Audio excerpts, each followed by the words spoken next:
STV news, आवाज़ बुलंदियों तक। खबर आजमगढ़ जनपद से। आजमगढ़ पहुंचे सपा अध्यक्ष अखिलेश यादव। समाज सेवी राशिद आजमी के घर शादी समारोह में हुए शामिल। बोले, इतिहास पर ना करे चर्चा, भाजपा पर जमकर किया हमला। आजमगढ़ समाजवाद पार्टी के अध्यक्ष राष्ट्रीय अध्यक्ष अखिलेश यादव आज आजमगढ़ दौरे पर थे, जहां वह समाज सेवी राशिद आजमी के घर शादी समारोह में शामिल हुए। इस दौरान उन्होंने नवविवाहित जोड़े को आशीर्वाद दिया और राशिद आजमी के सामाजिक योगदान की सराहना करते हुए उन्हें समाज का सच्चा सेवक बताया। मीडिया से बातचीत में अखिलेश यादव ने सपा सांसद रामजी लाल सुमन और राष्ट्रीय महासचिव इंद्रजीत सरोज के बयान पर प्रतिक्रिया देते हुए कहा कि ऐतिहासिक विषयों पर बात नहीं करनी चाहिए। उन्होंने कहा कि इतिहास में ना जाने कैसी कैसी बातें लिखी रहती हैं। अगर इतिहास सही रास्ता नहीं दिखा सकता तो उसे इतिहास ही रहने देना चाहिए। उन्होंने कहा कि समाजवादियों को इतिहास पर नहीं बल्कि नौकरी, आरक्षण और बेरोजगारी जैसे मुद्दों पर चर्चा करनी चाहिए। अखिलेश ने करणी सेना के प्रदर्शन पर भी भाजपा को घेरा और कहा कि अगर भाजपा के 400 सांसद आ जाते तो सड़कों पर हथियार की ही हथियार होते। उन्होंने इस कार्यक्रम की तुलना हिटलर के दौर से की और कहा कि बीजेपी अपने ट्रिपर्स को सड़क पर उतार रही है। उन्होंने आजमगढ़ को अपना घर बताया और पीडीए पिछड़ा दलित अल्पसंख्यक परिवार की लड़ाई को और मजबूत करने की बात कही। साथ ही प्रदेश में हो रही कॉस्टेडियल डेथ पर चिंता जताई और योगी सरकार की लैंड बैंक नीति पर भी सवाल उठाए। आप देख रहे थे STV न्यूज़ 24 संवाददाता पूनम चौधरी की खास रिपोर्ट। मैं उनका धन्यवाद देता हूँ। इस शादी के कार्यक्रम में मौका मिला, बहुत बहुत धन्यवाद। दूल्हे से तो मिलने, ये दूल्हे से तो मिलने जिसकी वजह से हम सब इष्ट हो रहे हैं। भैया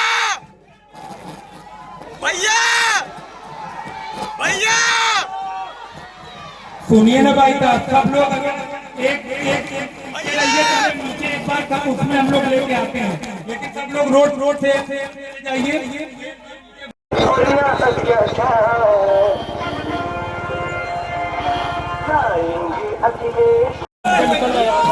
जय जय जय जय जय अखिलेश भैया। सब लोग रोड ले आओ टेंट में, सब लोग चलिए। उन घर परिवार और समाज में जब उनकी बात जा रही है तो उनको कैसा लग रहा होगा, सोचिए आप। उनके सामने क्या गुजर रही होगी कि पैसा लेकर के आप कांग्रेस के लीडर्स को बदनाम कर रहे हो, समाजवादी पार्टी को बदनाम कर रहे हो। और जो बात चली थी दिल्ली से, अगर इतना हंगामा है रामजी सुमन जी पर, तो अगर हमारे लोग भी उसी तरह आंदोलन करने लगे तब क्या होगा? क्या दिल्ली की मुख्यमंत्री की जो भाषा थी क्या सभ्य भाषा थी? क्या कभी हम लोगों ने इस तरह का किसी के लिए कहा हो? फिर हमारा घर गंगा जल से धुलवाया। सोचो, चलो मैं तो बुरा नहीं मान रहा हूँ क्योंकि राजनीति में हूँ, लेकिन जो हमारी आने वाली पीढ़ी है उस पर क्या गुजरती होगी?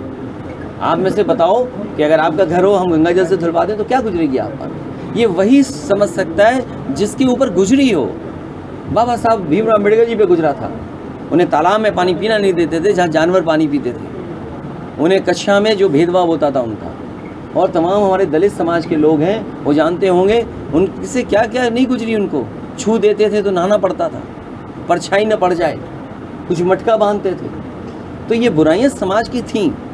तमाम लोग हैं जो बुराइयों से दूर भागना चाहते हैं। बुराइयां उन्हीं की वजह से हैं ये, इसलिए हमें और आपको राजनीति में दूसरी जगह उलझा रहे हैं। आज बताओ, किसान की आय दोगुनी हो गई, गेहूं खरीदा जा रहा है।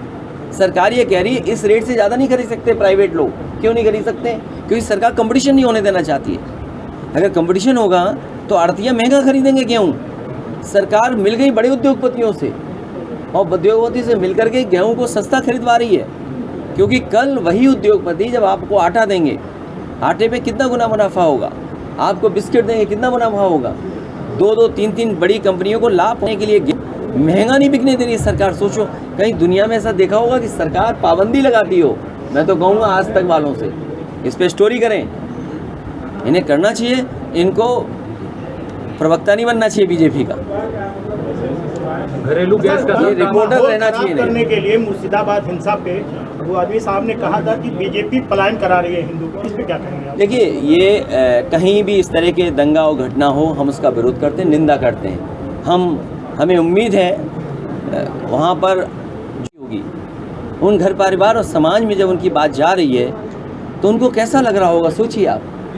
उनके सामने क्या गुजर रही होगी कि पैसा लेकर के आप कांग्रेस के लीडर्स को बदनाम कर रहे हो, समाजवादी पार्टी को बदनाम कर रहे हो। और जो बात चली थी दिल्ली से, अगर इतना हंगामा है रामजय सुमन जी पर, तो अगर हमारे लोग भी उसी तरह आंदोलन करने लगे तब क्या होगा?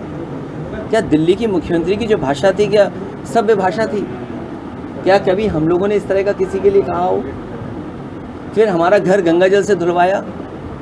सोचो, चलो मैं तो बुरा नहीं मान रहा हूँ क्योंकि राजनीति में हूँ, लेकिन जो हमारी आने वाली पीढ़ी है उस पर क्या गुजरती होगी? आप में से बताओ कि अगर आपका घर हो, हम गंगा जल से धुलवा दें तो क्या गुजरेगी आप पर? ये वही समझ सकता है जिसके ऊपर गुजरी हो। बाबा साहब भीमराव अम्बेडकर जी पे गुजरा था। उन्हें तालाब में पानी पीना नहीं देते थे जहाँ जानवर पानी पीते थे। उन्हें कक्षा में जो भेदभाव होता था उनका, और तमाम हमारे दलित समाज के लोग हैं वो जानते होंगे उनसे क्या क्या नहीं गुजरी। उनको छू देते थे तो नहाना पड़ता था, परछाई न पड़ जाए, कुछ मटका बांधते थे। तो ये बुराइयां समाज की थीं। तमाम लोग हैं जो बुराइयों से दूर भागना चाहते हैं। बुराइयां उन्हीं की वजह से हैं ये, इसलिए हमें और आपको राजनीति में दूसरी जगह उलझा रहे हैं। आज बताओ, किसान की आय दोगुनी हो गई, गेहूं खरीदा जा रहा है, सरकार ये कह रही है इस रेट से ज़्यादा नहीं खरीद सकते प्राइवेट लोग। क्यों नहीं खरीद सकते? क्योंकि सरकार कंपटीशन नहीं होने देना चाहती है। अगर कंपटीशन होगा तो आड़तियाँ महंगा खरीदेंगे गेहूँ। सरकार मिल गई बड़े उद्योगपतियों से, और उद्योगपति से मिल करके गेहूँ को सस्ता खरीदवा रही है, क्योंकि कल वही उद्योगपति जब आपको आटा देंगे, आटे पे कितना गुना मुनाफा होगा, आपको बिस्किट देंगे कितना मुनाफा होगा। 2-2, 3-3 बड़ी कंपनियों को लाभ होने के लिए महंगा नहीं बिकने दे रही सरकार। सोचो, कहीं दुनिया में ऐसा देखा होगा कि सरकार पाबंदी लगाती हो? मैं तो कहूँगा आज तक वालों से इस पे स्टोरी करें। इन्हें करना चाहिए, इनको प्रवक्ता नहीं बनना चाहिए बीजेपी का, घरेलू गैस का ये रिपोर्टर रहना चाहिए नहीं। करने के लिए मुर्शिदाबाद हिंसा पे वो आदमी साहब ने कहा था कि बीजेपी पलायन करा रही है हिंदू को, इस पे क्या कहेंगे आप? देखिए, ये कहीं भी इस तरह के दंगा और घटना हो, हम उसका विरोध करते हैं, निंदा करते हैं। हमें उम्मीद है वहाँ पर सरकार साथी जानते होंगे, एक अखबार था प्रतिष्ठित, उसने इतनी छोटी सी खबर बनाई थी कि किसी अधिकारी पे आरोप लग रहा है, उसका 50-60 करोड़ रुपया पकड़ा गया है किसी दूसरे स्टेट में। तो टॉलरेंस टू करप्शन क्या है? इनका अधिकारी खुद इंसेंटिव की जगह कमीशन मांग रहा है। और याद रखना, इंसेंटिव कमीशन का झगड़ा नहीं था, वो मुख्य लोगों के बंटवारे का झगड़ा था। सुनने में आ रहा है अब कोई रिटायर होने जा रहा है। 2 चीज़ें तो हमें पता हैं, कोई रिटायर होगा, एक तो कार्यवाहक होगा और पीछे सिंह होगा।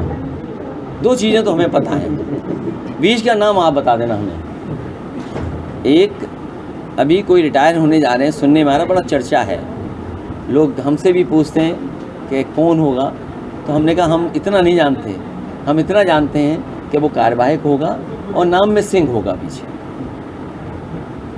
अच्छा सर, इस समय जो भी चीज़ें हैं, बयानबाजी को लेकर काफ़ी चल रहा है। अभी आपके विधायक इंद्रजीत जी का बयान आया कि मुसलमान अगर आक्रमणकारी हुए, आक्रमण किए तो हिंदू देवी देवता कहाँ थे, काफ़ी उस पर नहीं। देखिए, ये ज़माना और समय ऐसा है, कोई बात अगर आप कह देंगे उसके मायने निकाले जाएंगे। अभी जो हंगामा हुआ, जिस तरह से आंदोलन हुआ और जिस तरह से ये लोग कह रहे थे कि हम संविधान से देश को चलाते हैं, हम बाबा साहब भीमराव अम्बेडकर जी पे मैराथन करा रहे थे। अभी लखनऊ में पता होगा मैराथन हुआ बाबा साहब के नाम पर, पूरे प्रदेश में सांस्कृतिक कार्यक्रम सरकार ने कराए। सरकार ये बताए, अगर उनके 400 MP जीत गए होते तो मैं आपको दावे के साथ कह सकता हूँ, ये जो नंगी तलवारें निकली हैं और ये जो राइफलें निकली हैं और जो गाली गलौज हुआ है, ये सड़कों पे दिखाई देता। कोई सड़क गली नहीं सुनी बस्ती जहाँ पर ये इस तरह का व्यवहार ना हो रहा होता। तो किस भावना से कौन क्या कह रहा है, इस बारे में मैं नहीं पढ़ना चाहता हूँ। लेकिन बीजेपी के इस कार्यक्रम की वजह से हमें हिटलर का ट्रूपर याद आ गया। हिटलर के ज़माने में हिटलर वर्दी पहना करके अपने पॉलिटिकल कार्यकर्ताओं को रखता था।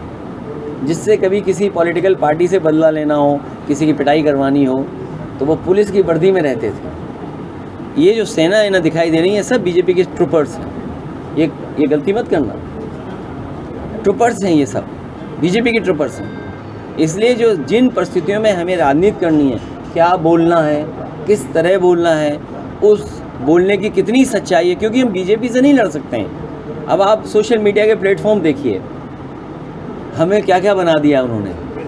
कई हज़ार करोड़ रुपए खर्च कर रहे हैं, हालांकि सभी चैनल अखबार हैं, ये बुरा मान जाएंगे तक वाले, लेकिन दैनिक भास्कर ने बड़ा काम तो किया। लोग शामिल थे, उनके खिलाफ तो कार्रवाई होगी, और जो आम जनमानस है वो कभी इसमें हिस्सा नहीं ले सकता। अच्छा, आपके ही विधायक रामजी लाल सुमन जी ने कहा था कि 19 अप्रैल को राष्ट्रीय अध्यक्ष जी आ रहे हैं और मैदान तैयार है दो हाथ करने के लिए। देखिए, मैं आपके सामने सबको कह रहा हूँ, मैं इस व्यवहार का नहीं हूँ। खेल तो खेल सकते हैं, जैसे आईएएस के साथ, आईएएस लोगों के साथ क्रिकेट खेलते थे हम लोग। अच्छा अध्यक्ष जी, हम अपने बाबा साहब भीमराव अम्बेडकर जी के संविधान पर भरोसा रखते हैं। हमें कोई भीड़ नहीं इकट्ठी